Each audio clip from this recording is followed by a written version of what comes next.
ప్రభుత్వ భూములను ఆక్రమిస్తే సహించేది లేదని, ఆక్రమణలకు గురైన అన్ని ప్రభుత్వ భూములను స్వాధీనం చేసుకోవడం జరుగుతుందని కావలి ఎమ్మెల్యే దగ్గుమాటి వెంకటకృష్ణారెడ్డి తెలిపారు.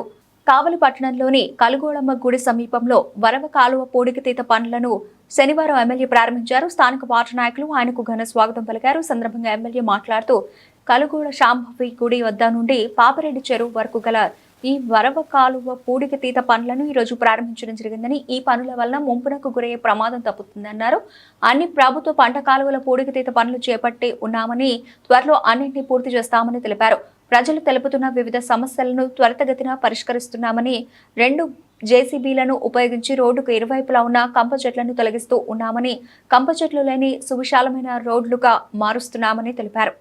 నేను ఎమ్మెల్యేగా గెలిచి 32 రోజులు పూర్తి చేసుకున్న తరుణంలో కావలి ప్రజలందరికీ ఈ సందర్భంగా మరొకసారి ధన్యవాదాలు తెలియజేస్తున్నా. గత నెల రోజుల నుంచి కావలి పట్టణంలో వివిధ సమస్యలని పరిష్కరించే క్రమంలో ప్రజల దగ్గర వచ్చిన విజ్ఞాపనల్ని, ప్రజల ఆలోచనల మేరకు ప్రజలకు త్వరితగతిన తీర్చగలిగే సమస్యల్ని 1 by 1 పరిష్కరిస్తూ కావలి పట్టణంలో ఉన్నటువంటి స్లమ్ ఏరియాస్లో చాలా ఏరియాల్లో అనాదిగా కొన్ని సంవత్సరాల నుంచి కూడా రోడ్డుకు 2 వైపులా చిల్ల చెట్లు మొలవటం, కంప చెట్లు నిలవటం, పందులకు సైరు విహారం చేయటం, పిచ్చి కుక్కలు పెరగటం, వివిధ జబ్బులకు దారితీస్తున్న తరుణంలో అన్ని వార్డులలో కూడా రోడ్డుకు 2 వైపులా ఉన్నటువంటి ముళ్ళ చెట్లన్నింటినీ కూడా తొలగించాలని మొదటి నిర్ణయంగా తీసుకోవటం. ఈ సందర్భంగా కావలి మున్సిపాలిటీలో 2 జేసీబీలతో నిరంతరం కూడా పని జరుగుతూ ఉంది.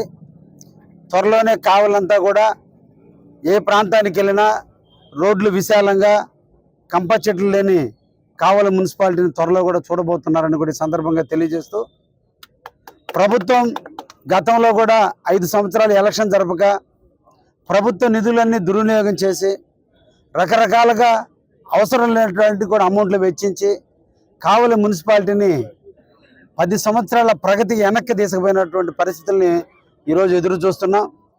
నాకున్న అవగాహన మేరకు కావలి పట్టణంలో ఎంత వసూళ్ళైనా వాటిని ఏతికి హెచ్చించారు అన్ని అధికారుల సలహాల మేరకు తెలుసుకోవటం, జరిగిపోయిన జరగాల్సిన దాన్ని ఒక ప్రక్షాళన దిశగా ఏ నమ్మకం అయితే కావలి పట్టణ ప్రజలు నాకు ఓటేసి గెలిపించారో వారందరి మనోభావాలకు అనుగుణంగా, ముఖ్యంగా పేదలు నివసించే ప్రాంతం, దోమలు లేకుండా రోడ్లు విశాలంగా ఉండాలి, అన్ని రోడ్లు కూడా సిమెంట్ రోడ్లుగా డ్రైనేజ్గా మార్చాలి,